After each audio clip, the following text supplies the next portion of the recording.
Hello students, I welcome all of you in Kenes Educare. Today we are learning about simple equations. आज हम learn कर रहे हैं simple equation के बारे में. ये आपका चैप्टर है 7th मैथमेटिक्स एनसीईआरटी का. तो students, today is our lecture number 1. आज हमारा लेक्चर नंबर 1 है. तो ये सिंपल इक्वेशन होता क्या है, इसी बारे में हमें इस पूरे चैप्टर में लर्न करना है. अब तक हमने मैथमेटिकल इक्वेशन देखे थे, जैसे कि 2+3 इज इक्वल टू क्या बनता है, इज इक्वल टू बनता है 5. तो इस यहाँ पर हम क्या कहते हैं कि यहाँ पर जब भी हम यहाँ पर किसी भी एक्सप्रेशन को, यहाँ पर ये क्या है 2+3 its expression, 5 also its expression. Can I right 5 multiply by 1, यहाँ पर हो जाएगा 5 1 जा 5. So that's why it's also an equation. Okay, तो जब भी किसी एक्सप्रेशन को हम यहाँ पर इक्वेट करते हैं इक्वल साइन से, तो ये बनता है इक्वेशन. अभी सिंपल इक्वेशन का मतलब क्या है, इसे कैसे फॉर्म किया जाता है, यहाँ पर कैसे वैल्यू फाइंड आउट की जाती है, कैसे अननोन वैल्यू की वैल्यू फाइंड आउट की जाती है, ये सभी बातें हमें इस पूरे चैप्टर में लर्न करनी है. तो स्टूडेंट्स देखिए, सिंपल इक्वेशन ये जो चैप्टर है इसका जो इम्पोर्टेंस है ये बहुत सारा है. वाई? बिकॉज सिंपल इक्वेशन आपको आने वाले स्टैंडर्ड में इस्तेमाल होने वाला है. ओके, तो देखिए स्टूडेंट, जो भी कंसेप्ट आप लर्न करते हो इन द बेसिक लेवल पे, मतलब 6, 7 एंड 8 पे, ये सभी कंसेप्ट आपको हायर स्टैंडर्ड में आपको यूज होने वाली है. ओके, तो आपको यहाँ पर जो बेसिक कंसेप्ट देखिए, इक्वेशन हो गया, डेसिमल हो गया, फ्रैक्शन हो गया, ये सभी आप वहाँ पर यूज करेंगे. बड़े बड़े बड़े जैसे न्यूमेरिकल्स होते हैं वहाँ पर आपको इसका एक छोटा सा पार्ट आएगा. अगर आपको वहां पर नहीं आता तो आपको पूरा सम आपका वहां पर कैंसिल हो जाएगा, आपको 0 मार्क्स मिल जाएगा वहां पर. तो आपको क्या करना है, एक एक कंसेप्ट अभी अच्छे तरीके से क्लियर करनी है, तो आपको बाद में इसका परेशानी ना हो. ठीक है, तो ये चैप्टर को स्टार्ट करते हैं फ्रॉम द पॉइंट इंट्रोडक्शन जो है यहाँ पर माइंड रीडिंग गेम. देखिए, the teacher has said that she would starting a new chapter in mathematics and it is going to be simple equation. okay, तो जैसे मैंने भी आपको कहा कि हम क्या कर रहे हैं, सिंपल इक्वेशन स्टार्ट करें, वैसे ही आपके बुक में एक यहाँ पर स्टोरी दी है, एक माइंड रीडिंग गेम दिया है. एक टीचर है, उस टीचर ने ये जो सिंपल इक्वेशन का चैप्टर है वहां पर स्टार्ट किया है पढ़ाने के लिए. So Appu, Sarita and Amina have revise what they learn in algebra chapter in class 6. जो हमारा अलजेब्रा का चैप्टर था, कौन सा था, अलजेब्रा का, वहां पर हमने वेरिएबल्स देखे थे, इक्वेशन का थोड़ा सा जस्ट इंट्रोडक्शन भी देखा था इन द क्लास 6, करेक्ट ना. So Appu, Sarita and Amita are excited because they have constructed a game which they call mind reader. Okay, and they want to present it to the whole class. The teacher appreciates their enthusiasm and invites them to present their game. Amina begins. She asks Sarah to think of a number multiplied by 4 and add 5 to the product. उसके product में क्या करना है, 5 add करना है. Then she asks Sarah to tell the result. Okay, तो उसने result यहाँ पर क्या बताया, तो she says it is 65. So Amina instantly declares that the number Sarah had thought of is 15. Sarah notes. The whole class including Sarah is surprised. देखिए, it's Appu's turn now. He asks Balu to think a number, multiply it by 10, उसे multiply करना है 10 से, and subtract 20 from the product. Okay, उसमें से क्या करना है, 20 subtract करना है. He then asks Balu what is the result. Result क्या है तुम्हारा? So Balu say it is 50. So Appu immediately tells the number thought by Balu is 7. अभी Balu confirm it. Then everybody wants to know how the mind reader represented by Appu, Sarita and Amina's work.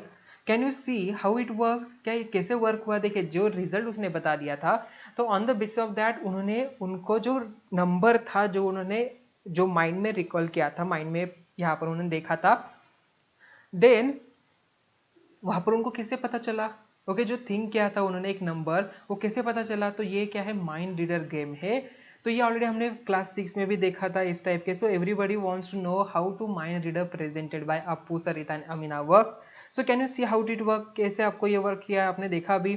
So after studying this chapter and the chapter 12, आपको chapter 12 जो है आपका, you will very well know how the game works. Okay, यहाँ पर जो game है कैसे work होता है आपको पता चल जाएगा. आपका चैप्टर 12 कौन सा है, चैप्टर 12 अलजेब्रिक एक्सप्रेशन. वहां पर भी आपको इक्वेशन का इस्तेमाल करना है, आपको इक्वेशन क्या होते हैं इन द अलजेब्रिक टर्म वो भी लर्न करने हैं. Okay, and student, this algebraic expression जो है आपको आने वाले स्टैंडर्ड में कॉम्पिटिटिव एग्जाम में भी आते हैं, तो अच्छी तरीके से पढ़ाई करिए. सो सेटिंग अप एन देखिए यहाँ पर equation, let us take Amina's example. Amina आज Sara to think of a number.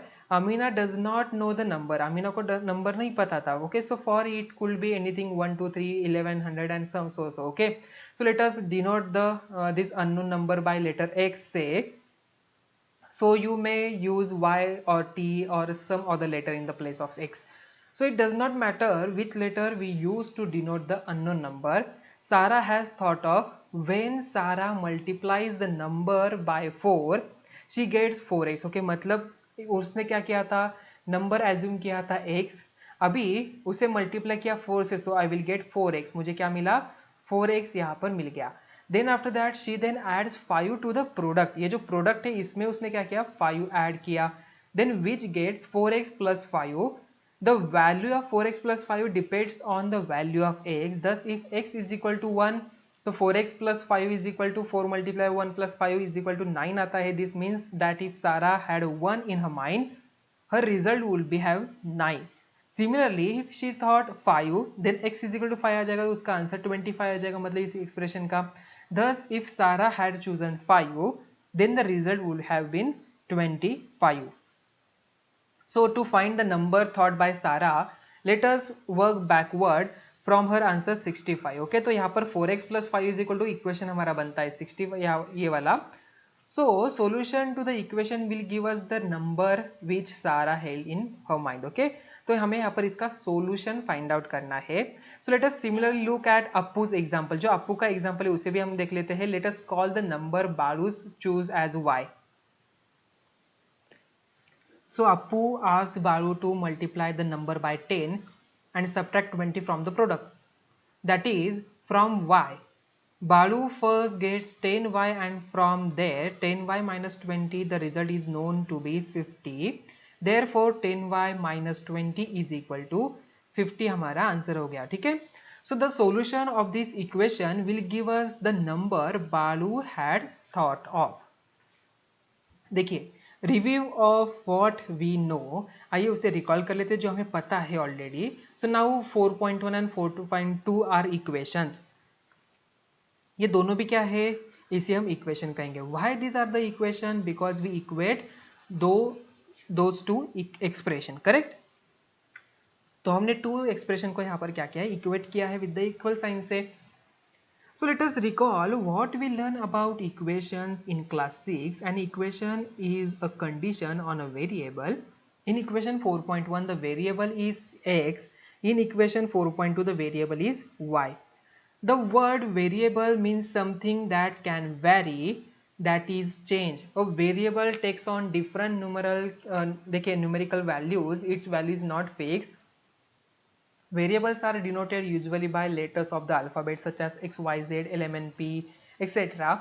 So from variables we form expressions. The expressions are formed by performing operations like addition, subtraction, multiplication and division on the variables.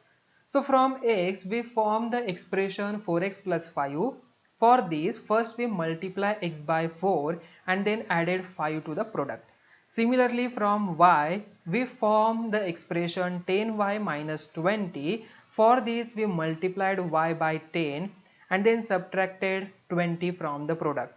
All these are example of expression. ये सभी क्या है, expression के ही यहाँ पर examples है. So the value of the expression thus formed depends upon the chosen value of the variable. As we have already seen, when x is equal to 1, so that's why 4x plus 5 is equal to 9 answer आता है. When x is equal to 5, 4x plus 5 is equal to 25 आता है. तो similarly when x is equal to 15 डाला तो 4x plus 5 is equal to 65 आ गया, and x is equal to 0 डाला तो इसका आंसर 5 हो गया, and so on. So equation 4.1 is a condition on the variable x. It states that the value of the expression 4x plus 5 is 65. The condition is satisfied when x is equal to 15. It is the solution to the equation 4x plus 5 is equal to 65. When x is equal to 5, 4x plus 5 is equal to 25 and not 65. Thus x is equal to 5 is not a solution to the equation. ये क्या है, equation नहीं है, so ये जो solution नहीं है equation का. Similarly x is equal to 0 is not a solution to the equation. and no value of the x other than 15 satisfy the condition 4x plus 5 is equal to 65। मतलब आपको यहाँ पर एक ही वैल्यू डालनी पड़ेगी तभी आपका आंसर यहाँ पर 65 आएगा। तो that's why x is equal to 15 it's the solution of that equation. So what is equation is? So in an equation there is always an equality sign। मैंने ऑलरेडी आपको स्टार्टिंग से ही बता दिया था कि एक्सप्रेशन हम इक्वल का sign देते हैं तो वहाँ पर इक्वलिटी का साइन होता है। The equality sign shows that the value of expression to the left of the sign, the left hand side or LHS is equal to the value of the expression to the right of the sign. The right hand side or RHS in equation 4.1, the LHS is 4x plus 5 and the RHS is 65. In equation 4.2, the LHS is 10y minus 20 and the RHS is 50. Okay, तो after that देखिए, if there is a some sign other than inequality sign between LHS and RHS, it is not an equation। जैसे कि 4x plus 5 is greater than 65 is not an equation। It say that the value of 4x plus 5 is greater than 65, but यहाँ पर equality का sign नहीं है। तो जब यहाँ पर इक्वलिटी का साइन आता है तभी हम उसे क्या कहते हैं, इक्वेशन कहते हैं। Similarly 4x plus 5 is lesser than 65 is not an equation। It says that the value of 4x plus 5 is smaller than 65। After that, in equations we often find that the RHS is just a number। In equation 4.1 it is 65 and the equation 4.2 it is 50, but these need not be always so। The RHS of an equation may be an expression containing the variable। For example, the equation 4x plus 5 is equal to 6x minus 25 has the expression 4x plus 5 on the left and for 6x minus 25 on the right of the equality sign। In short, an equation is a condition on a variable। The condition is that two expressions should have equal value। मतलब दो equation के यहाँ पर equal value होनी चाहिए। So note that at least one of the two expressions must contain the variable। दोनों में से किसी expression में क्या होना चाहिए, variable contain होना चाहिए।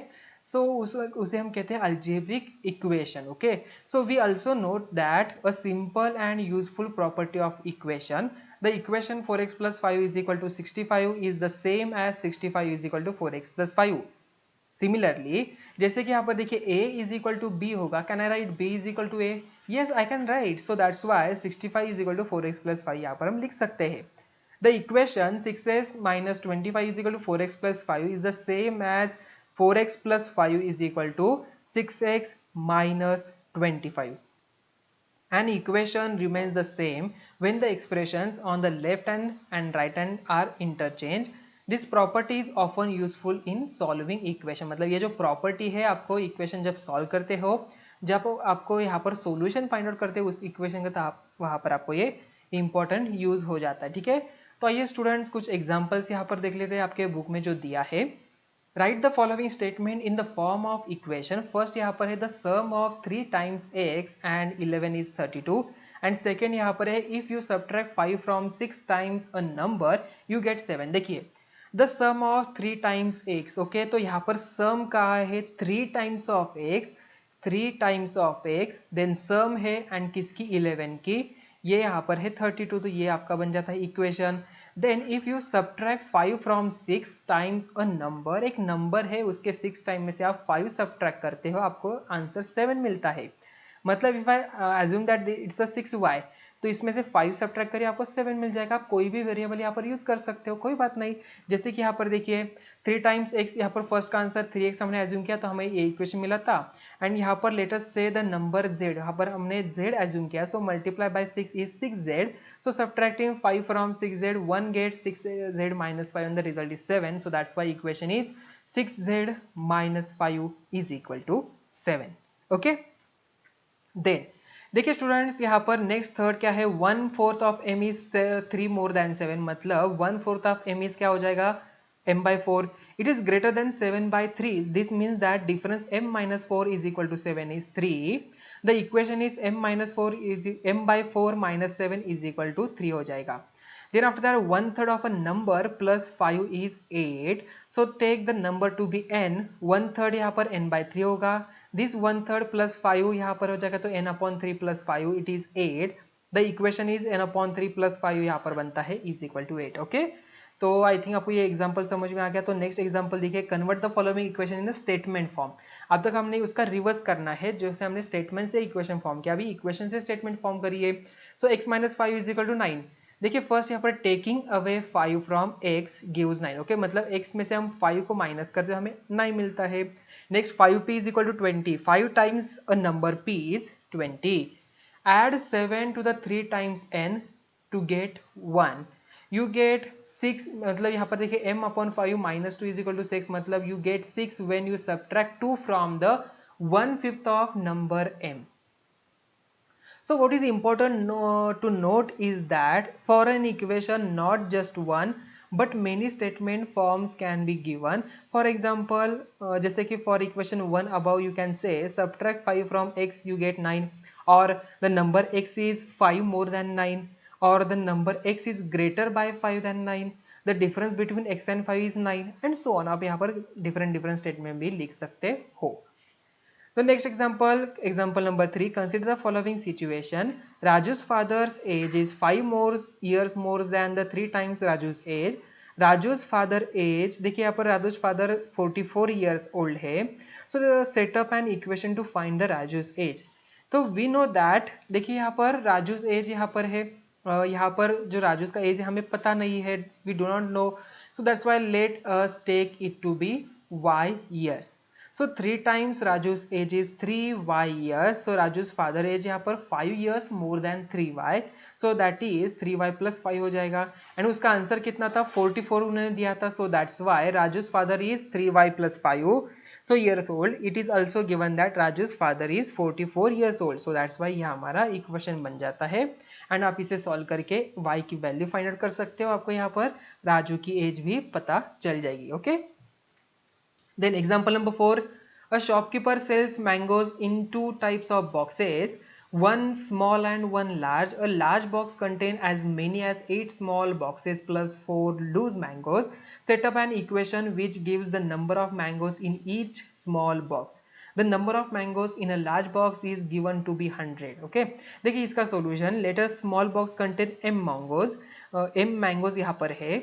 A large box contain 4 more than 8 times m, that is 8m plus 4 mangoes. Okay, so but this is given to be 100, so that's why thus 8m plus 4 is equal to 100.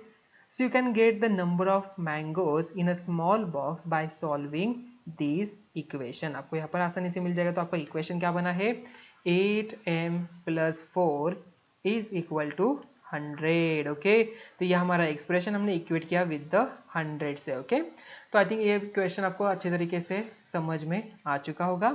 तो students, यहाँ पर ही आज का lecture number 1 हम यहाँ पर and करते हैं। आज के इस लेक्चर में हमने क्या क्या बातें लर्न की है। आज हमने स्टार्ट किया था from the introduction of the, जो स्टोरी थी उससे हमने स्टार्ट किया था, जो रिकॉल माइंड गेम था उससे। ओके, फिर हमने review of what we know, हमने जो हमें नो मतलब जो हमने पिछली स्टैंडर्ड में लर्न किया था उसे जस्ट रिकॉल किया था, मतलब वेरिएबल क्या होता है उसके बारे में। X Y Z, M N P Q L, आप कोई भी यहाँ पर अल्फाबेट यूज कर सकते हो। देन आफ्टर दैट हमने इक्वेशन क्या होता है उसे देखा, इक्वलिटी साइन। यहाँ पर देखिए 3 always known as, there is always known as equality sign, मतलब इक्वेशन यहाँ पर always known as equality sign, वहाँ पर इक्वलिटी साइन होती है। LHS RHS आपको ऑलरेडी पता है, ये बातें लर्न किया, कुछ एग्जांपल्स हमने सॉल्व किए। ठीक है, सो आई थिंक आज का लेक्चर आपको अच्छे तरीके से समझ में आ चुका होगा। तो अभी मिलते हैं नेक्स्ट वीडियो में। Thank you.